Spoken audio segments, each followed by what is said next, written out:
네, 안녕하세요. 광민수입니다. 저는 이집트 학자, 그 중에서도 이집트 고고학자입니다. 고대 이집트는 무척이나 긴 역사를 갖고 있습니다. 짧게는 3,000년, 좀 길게 잡으면 4,000년까지 잡을 수 있죠. 그렇기 때문에 고대 이집트 문명에 대한 관심은 이미 고대 이집트 시절에도 있었습니다. 그 중에서 첫 번째로 말씀을 드릴 인물은 바로 이 투트모스 4세입니다. 신왕국 시대 18왕조의 파라오죠. 대략 한 기원전 1400년경에 생존했던 인물입니다.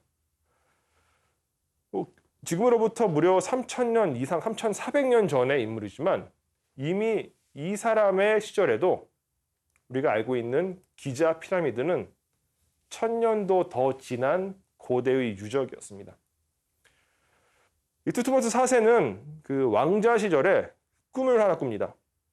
그 꿈에 우리가 이제 기자 피라미드 지구에 가서 볼 수 있는 그 스핑크스가 나타났어요. 바로 이 스핑크스죠. 그래서 투트모스 4세에게 이야기를 합니다. 야, 내가 지금 모래 속에 파묻혀 있으니까 네가 나를 좀 꺼내줘. 그럼 내가 너를 파라오로 만들어 줄게. 그러니까 투트모스 4세는 이제 왕자였기 때문에 당연히 파라오가 되고 싶었고, 또 이제 그렇다 보니까 이제 당연히 그 일종의 어떤 신의 계시로 이 꿈을 받아들이고 실제로 작업을 수행합니다. 일종의 발굴 작업이었죠. 인부들을 고용해서 그 모래 속에 파묻혀 있는 스핑크스를 이제 모래를 제거하고 꺼낸 거죠. 그리고 그때의 그 꿈의 내용을 파라오가 된 이후에 이 스핑크스의 발 사이에, 잘 안 보이시겠지만 발 사이에 비석을 세워서 기록합니다. 요 비석입니다. 이 비석을 일반적으로 이제 꿈 비석이라고 불러요. 투트모스 4세의 꿈 비석이라고 부르는데 그 내용을 조금만 읽어보겠습니다. 아들 투트모스여, 나를 보아라. 나는 너의 아비 되는 호르엠 아케트. 호르엠 아케트는 이제 호르엠 아케트라고 지평선의 호르스란 뜻입니다. 내가 너에게 생명에 넘치는 땅에 왕위를 줄 것이니 이집트의 파라오로 만들어주겠다는 얘기죠. 내 몸과 온 사지는 황폐해졌다. 모래 속에 파묻혀 있다는 얘기고요. 내가 밟고 있던 사막의 모래가 이제 내 몸을 덮고 있다. 내가 이것을 치울 것을 내 심장이 오래도록 바라고 있었다. 아까 제가 들려드렸던 그 이야기 그대로입니다. 그러니까 이제 자기의 이 스핑크스가 자신을 모래 속에서 꺼내주면 너를 파라오로 만들어 주겠다라는 내용입니다. 현대적인 의미의 이집트학을 이야기하기 위해서는 이 인물을 이야기하지 않을 수 없습니다. 나폴레옹이죠. 군인입니다. 다들 아시는 프랑스 출신의 군인이자 정치가죠. 그런데 이 인물은 이집트학의 역사에 있어서 그리고 현대적인 의미의 이집트학이 형성되는 과정에 매우 크게 기여를 합니다. 나폴레옹은 1799년에 이집트로 원정을 떠납니다. 여러 가지 정치적인 상황이 있었어요. 프랑스 내부적인 정치 상황도 있었고 또 영국을 견제하기 위한 어떤 그 군사 전략의 일환이기도 했습니다. 그리고 그때 이집트로 원정을 떠나는 과정에서 이 사람은 이제 5만 명의 병사를 이끌고 갔는데 이 5만 명의 병사와 함께 167명의 학자들도 데려갑니다. 무엇인가 인문학적인 감각이 있었던 사람인 것 같아요. 군대가 치안을 확보한 상태에서 마음껏 조사하라는 그런 의미가 담겨져 있었겠죠. 물론 이 시기에는 이집트학이라는 학문은 형성되어 있지 않았습니다. 따라갔던 학자들은 일반적인 의미의 고고학자나 박물학자나 혹은 측량술사, 건축가, 공학자 이런 사람들이었습니다.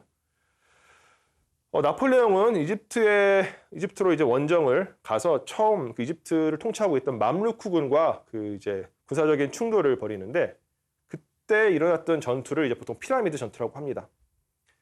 실제 이 전투가 벌어진 곳은 이제 엠바베 평원이라는 곳인데 피라미드에서는 약 한 10km 정도 떨어져 있습니다. 그렇기 때문에 아마 당시 날씨가 그러니까 기상 조건이 나쁘지 않았다면 분명히 피라미드가 보였을 거예요. 요 그림은 이제 그 후대에 그려진 그림이지만 기자의 새 피라미드를 이제 여기다가 표현을 해놨죠. 나폴레옹과 함께 이집트에 갔었던 학자들은 훗날 프랑스로 돌아온 이후 열심히 자신들이 이집트에서 했던 조사와 그 기록들을 모아가지고 출간물을 내놓습니다. 이집트지라는 일종의 백과사전식 그 기록인데 보시는 것처럼 무척이나 화려한 화파가 들어가 있습니다. 그리고 내용도 굉장히 알찼습니다. 그리고 이 기록들을 토대로 유럽에서는 이집트학 열풍이 일어나기 시작했죠. 어떤 근대적인 이집트학의 어떤 의지가 탄생한 겁니다. 물론 이 이집트지도 나폴레옹의 중요한 업적 가운데 하나입니다. 하지만 그보다 더 중요한 사건이 있었죠. 그건 바로 이 로제타 스톤이라고 하는 유물이 발견된 겁니다. 1799년에 그 피에르 부샤르라는 그 공병 장교에게 의해서 그 발견이 됩니다. 이 유물은 고대 이집트어를 최초로 해독하는데 단초가 되었습니다. 그리고 고대 이집트어를 최초로 해독하는 데 성공한 인물이 바로 샹폴리옹이죠. 1822년의 일이었습니다. 로제타 스톤이 그 이집트어의 해독에 단초를 제공했던 이유는 이 비석은 그 똑같은 내용이 세 개의 서로 다른 언어로 쓰여져 있었기 때문입니다. 여기에서 보시면 가장 상단부에는 일반적인 의미의 고대 이집트 문자, 그러니까 아마 여러분들이 상형 문자라고도 알고 계시는 그 신성 문자가 쓰여져 있고요. 그 아래에는 이제 데모틱이라고 불리는 일종의 필기체입니다. 필기체가 쓰여져 있고 가장 하단부에는 고대 그리스어가 쓰여져 있습니다. 고대 그리스어는 당시, 그러니까 이제 뭐 18세기, 19세기의 유럽 지식인들 사이에서는 그냥 뭐 다 아는 언어였죠. 그러니까 오늘날의 영어 같은 그런 느낌의 언어였습니다. 내용을 알 수 있으니 훨씬 더 해석이, 해독이 용이해졌던 것이죠. 샹폴리옹은 기존의 연구자들과는 좀 다른 발상의 전환을 시작합니다.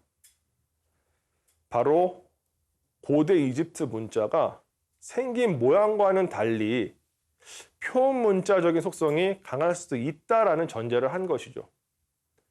매우 큰 발상의 전환이었고 그 발상의 전환은 이집트 문자의 해독에 결정적인 영향을 끼칩니다. 이것은 이제 샹폴리옹이 직접 기록한 고대 이집트 문자의 음운표인데 여기 보시는 이 새 모양의 글자는 새라는 뜻과는 아무런 연관도 없는 글자입니다. 단지 영어로 A 발음이 나는 글자일 뿐이죠. 모양은 분명히 새이지만 이 글자는 발음만 갖고 있는 글자였습니다. 이와 같은 이 발상은 사실 샹폴리옹 이전에는 그렇게 본격적으로 이루어지지 않았던 발상이었습니다. 그리고 현재는 그 영국의 그 런던에 있는 영국 박물관에서 전시 중에 있습니다. 그 영국 박물관에서 가장 인기가 많은 유물입니다. 그 영국군의 경우에도 이 유물을 프랑스 군에게서 빼앗자마자 영국 본국으로 유물을 보냈고 본국에서도 유물을 입수하자마자 박물관에서 전시를 시작했습니다. 사진에서 보시는 것처럼 뭐 언제나 그 관람객들이 붐비는 유물입니다. 유물 자체의 사진을 찍기가 거의 불가능에 가까울 정도로 언제나 사람들이 붐비죠. 그리고 무척 화려한 방식으로 전시가 되어 있습니다. 그런데 이 유물, 그러니까 로제타 스톤이 실제로 출토된 로제타 지역에 가면 이런 방식으로 아주 조악한 형태의 모조품만이 되게 이렇게 처량한 모습으로 전시가 되고 있습니다. 저는 이곳을 영국인 친구들과 함께 갔었는데 사실 저는 이 당시 요 로제타에서의 그 로제타 스톤 모조품을 보고 되게 숙연해졌어요. 좀 마음이 좀 이렇게 좀 찡했고, 근데 이 영국인 친구들은 그런 감정을 전혀 이해하지 못했습니다. 저는 이것이 그 현재 그 서구 중심에서 이루어지고 있는 이집트학이라는 학문이 갖고 있는 한계라고 저는 생각을 합니다.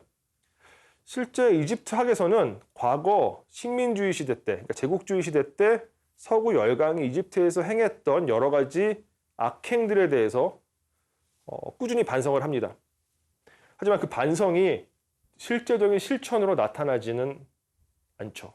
물론 나타나기도 합니다. 하지만 뭐라 그래야 되죠? 좀 이렇게 충분하지 못한 모습으로 나타날 뿐이죠. 카이로에 있는 이집트 박물관에 가도 역시 로제타 스톤은 이와 같은 모조품으로 전시가 되고 있습니다. 이 로제타 스톤 모조품은 이 카이로 이집트 박물관에서 전시되고 있는 모든 유물들 가운데 유일한 모조품입니다.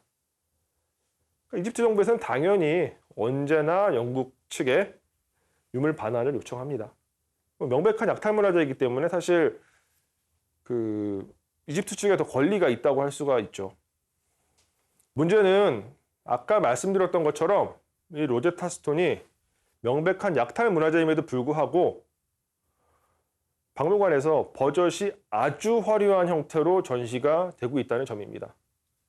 그러니까 전혀 서구 열강에 의한 식민주의 시대에 대한 반성이 전혀 반영되어 있지 않은 전시 형태의 모습을 띈다는 얘기죠. 구체적으로 좀 사진을 보여드리겠습니다. 네, 이것은 그 영국 박물관 1층에 있는 이집트시를 파노라마 형식으로 찍은 사진입니다. 한가운데 있는 유물이 바로 로제타 스톤이죠. 그러니까 로제타 스톤은 영국 박물관 1층 이집트실의 정중앙에 배치되어 있습니다. 물론 이집트학 역사에서 굉장히 중요한 유물이긴 합니다. 하지만 또 명백한 약탈 문화재인데 사실 그 부분에 대한 설명이나 해설은 전혀 없는 상태로 이 일종의 박물관의 심장이라고 할 수 있는 곳에 배치가 되어 있죠. 보시는 것처럼 그 수많은 관광객들이 유물을 둘러싸고 있습니다. 그런데 이뿐만이 아닙니다. 양 옆에서 두 개의 파라오의 거상이 바라보는 형태로 전시가 되고 있는데 람세스 2세와 아메노테프 3세입니다. 이 로제타 스톤을 이렇게 보좌하고 있는 방식으로 전시가 되고 있는데 이 두 석상 역시 모두 다 약탈 문화재입니다. 그 오른쪽에 있는 석상은 이제 람세스 2세의 석상입니다. 높이가 이제 상단부만 남겨져 있음에도 불구하고 높이가 2.7m 가량 될 정도로 무척 거대한 석상입니다. 무게는 7.5톤에서 8톤 정도 나간다고 합니다. 1821년에 그 박물관이 입수한 유물인데 이 당시 아주 명성이 높았던 보물사냥꾼인 이탈리아 출신의 지오반니 벨조니라고 하는 사람에 의해서 영국 영사였던 헨리 솔트에게 판매가 된 그 어떤 유물을 박물관이 재구입한 그런 유물이라고 할 수가 있습니다. 그 좌측에 있는 석상은 이제 아메노테프 3세의 석상인데 역시 높이가 한 1.5m 정도 됩니다. 상단부만 남겨져 있음에도 불구하고 말이죠. 역시 벨조니에 의해서 불법적으로 취득된 문화재입니다. 하지만 이 박물관 어디에도 이 유물들이 세 개의 유물들이 모두 다 약탈 문화재라는 사실은 설명이 되고 있지 않습니다. 나폴레옹에 의한 이집트 원정 이후 서구인들에게 일종의 그 열정의 대상이 됩니다. 서구인들이 계속해서 가서 유물을 자신들의 나라로 가져갔던 것이죠. 유명한 유물이죠. 네페르티티의 흉상, 두 상입니다. 현재는 독일 베를린에 있는 신박물관에서 소장 중에 있습니다. 아마르나 시대 미술의 정수를 보여주는 작품이라고 할 수가 있어요. 현재 그 베를린 신박물관의 대표적인 유물이기도 합니다. 이 신박물관은 이집트 유물이 대다수를 차지하고 있는 박물관인데 그 중에서도 이 유물은 대표적입니다. 박물관 외벽에도 이렇게 네페르티티의 이 두상을 이렇게 피켓을 걸어가지고 광고를 하고 있죠. 이 네페르티티의 두상은 1912년 독일 발굴팀에 의해서 아마르나에 있는 한 그 공방 유적에서 발굴이 됩니다. 당시에 이집트와 독일 발굴팀 간에는 일종의 협정 같은 것들이 맺어져 있었는데, 유물을 이제 그 독일팀이 발굴을 하면 반을 나눠가지고 반을 이집트가 갖고 반은 독일이 갖고, 이런 방식의 어떤 이제 암묵적인 협정이 맺어져 있었습니다. 그리고 유물을 이집트 쪽에서 먼저 고른다라는 그 규칙이 있었죠. 그런데 가장 화려한 유물이라고 할 수 있는 이 네페르티티의 흉상은 독일 측 손에 넘어갑니다. 여기에 약간의 독일 측의 편법이 있었던 것 같아요. 그러니까 이집트 측에서 유물을 고를 때 독일인들은 이 유물을 이렇게 막 흙을 좀 묻혀놓고, 또 이 유물과 관련된 사진을 조명 없는 상태에서 찍고, 이런 방식으로 이집트인들의 눈을 돌렸습니다. 그리고 이제 유물을 독일로 반출한 것이죠. 독일로 반출한 이후 물론 10년 넘게 동안 대중에 공개하지 않았습니다. 이 유물의 존재에 대해서는 그 1912년 이후로 1924년까지 아무도 몰랐습니다. 의도된 불법적 반출을 이제 추정해 볼 수가 있는 정황이죠. 실제로 이집트 정부에서는 그 이후로 꾸준히 이 유물에 대한 반환을 요청해 오고 있습니다. 하지만 독일 측은 들은 척도 안 합니다. 오히려 이 유물에 대한 독점적 소유권을 강화하는 방식으로 유물을 전시하고 있습니다. 그럼 이번에는 한번 프랑스로 가보시죠. 프랑스 루브르 박물관에는 이 유물이 있습니다. 그 덴데라 황도대라고 불리는 유물입니다. 그러니까 하늘의 별자리, 그러니까 황도 12궁을 이렇게 부조로 표현해 놓은 일종의 천문 지도라고 할 수 있는 그림인데, 이 유물 역시 이론의 여지가 없는 약탈 문화재입니다. 나폴레옹이 이집트 원정 당시 그 원정대에 합류했었던 학자들 가운데 그 비방 드농이라고 하는 학자가 있었습니다. 이 비방 드농은 프랑스로 돌아간 이후 상하 이집트에서의 여행이라는 또 책을 출간합니다. 그리고 이 책에는 이 덴데라 황도대에 대한 상당히 자세한 묘사가 쓰여져 있었습니다. 그리고 그 책을 읽은 그 세바스티안 소니에르라고 하는 프랑스의 고미술상이 이 유물을 갖고 싶어졌던 것이죠. 그래서 그 르로랑이라고 하는 그 보물사냥꾼에게 의뢰를 합니다. 저 유물을 나에게 가져와라. 1821년에 이 유물은 프랑스로 옮겨집니다. 물론 불법적으로. 그리고 그 유물은 1821년부터 왕립도서관에서 그 보관을 하고 있다가 1922년 현재 위치인 프랑스 파리의 루브르 박물관으로 옮겨집니다. 그리고 이집트 현지에는 이와 같은 모습으로 그 원래 황도대가 있던 자리가 남겨져 있습니다. 실제로 이제 석고로 만든 그 모조품을 천장에 붙여놓은 상태입니다. 그런데 이제 어떤 그 그을음 같은 것들이 묻어가지고 이제 완전 검게 색깔이 바뀌어 버렸는데, 이 광경을 보면 그 한편으로는 굉장히 측은한 마음이 듭니다. 아무래도 이제 저 역시 그 한국이라고 하는 그 피식민을 경험한 국가 출신이다 보니까 이와 같은 그 식민 제국에 의한 문화재 약탈의 광경을 보면 무엇인가 좀 감정적인 동요가 일어날 수밖에 없죠. 그 휠라의 섬에 있는 이시스 신전입니다. 이 이시스 신전은 이제 프톨레마이오스 시대에 지어진 신전인데, 다른 신전들과 마찬가지로 이 신전에는 아마도 오벨리스크가 세워져 있었던 것 같습니다. 지금은 이제 찾아볼 수가 없죠. 물론 뭐 몇 개의 오벨리스크가 있었겠지만 이제 그 가운데 하나는 분명히 19세기 초까지는 이곳에 서 있었습니다. 지금은 없죠. 누군가가 가져가 버렸기 때문입니다. 19세기, 그러니까 18세기 말에 태어나서 19세기를 살던 그 존 윌리엄 뱅크스라고 하는 인물이 있습니다.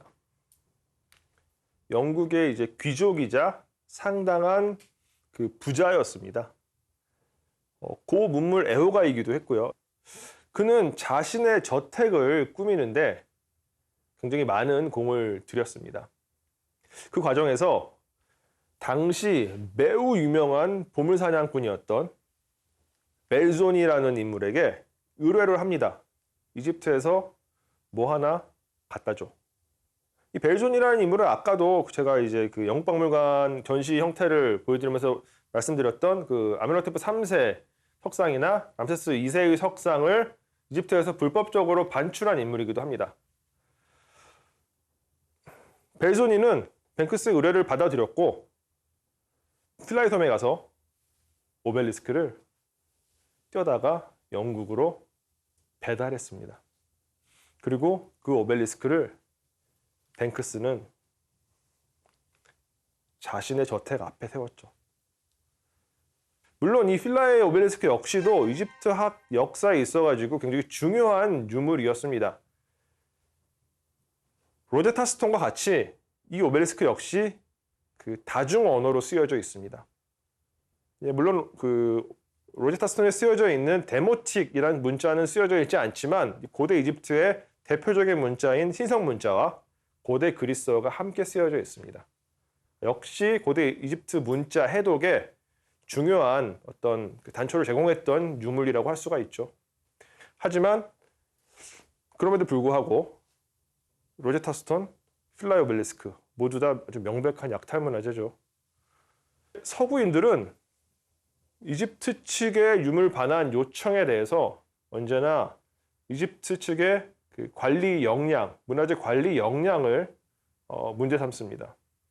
어차피 돌려줘 봤자 너희들은 제대로 관리를 못한다. 사실 이집트 정부는 이제 그에 대한 대응으로 20세기 말부터 새로운 박물관을 짓는 프로젝트를 시작했습니다. 이제 현재는 올 연말이나 내년 초로 개관이 예정되어 있습니다. 이 박물관은 그 기자 피라미드가 보이는 지역에 지어져 있고요. 역시 기자 피라미드에서도 볼 수 있는 위치입니다. 이 박물관이 이제 새롭게 개관을 하게 되면 이집트 유물을 보유하고 있는 박물관 가운데 최고의 시설을 갖고 있는 박물관이 되겠죠. 그 이후에 이집트 정부가 문화재 반환 요청을 할 때 이 유럽 서구의 국가들이 어떤 반응을 내놓을지 조금은 궁금해집니다. 그럼 마지막으로 현대 한국인으로서 고대 이집트에 대해서 관심을 갖는 것, 그리고 고대 이집트인들을 바라보는 것이 어떤 의미가 있는지에 대해서 좀 말씀을 드리겠습니다. 고대 이집트 문명은 현대의 한국과는 완벽하게 분리되어 있는 시공간 속에 위치하고 있습니다. 고대 이집트인들은 현대 한국인의 입장에서는 완전한 타자라는 이야기죠. 현대 한국인들은 어떠한 특별한 감정이입 없이 고대 이집트인들을 바라볼 수 있습니다. 그렇기 때문에 고대 이집트인들을 바라봄으로써 우리들 현대 한국인은 현대 한국인으로서의 정체성을 이 세계의 문명사 속에서 보다 객관적으로 위치 지을 수 있게 됩니다. 그러니까 이집트인들은 우리에게 완전한 타자이지만 동시에 우리와 같은 인류였습니다. 그러니까 인간이었다는 이야기죠. 그렇게 고대 이집트인들을 바라보고 그들을 거울 삼아서 우리 자신을 성찰함으로써 우리는 인류 문화의 보편성과 다양성에 대해서 인식을 하게 되고 이것은 우리들이 일상에서 다른 문화적 타자들과 만났을 때 그 소통의 어떤 가능성을 높여줄 수 있다라고 말할 수 있겠습니다. 예, 제 강의는 여기까지인데 마지막으로 한 가지만 더 말씀을 드리겠습니다. 예, 고대 이집트어 문장이 하나 쓰여져 있습니다. 두아 네체르 에넥이라고 읽는 문장인데 조금만 설명을 드릴게요. 요 두아 네체르 에넥은 당신을 위해서 신에게 기도하겠소. 당신을 위해서 신을 경배하겠소. 라는 뜻으로 고대 이집트인들이 고맙습니다를 이야기할 때 사용하던 문장입니다. 두아 네체르 에넥.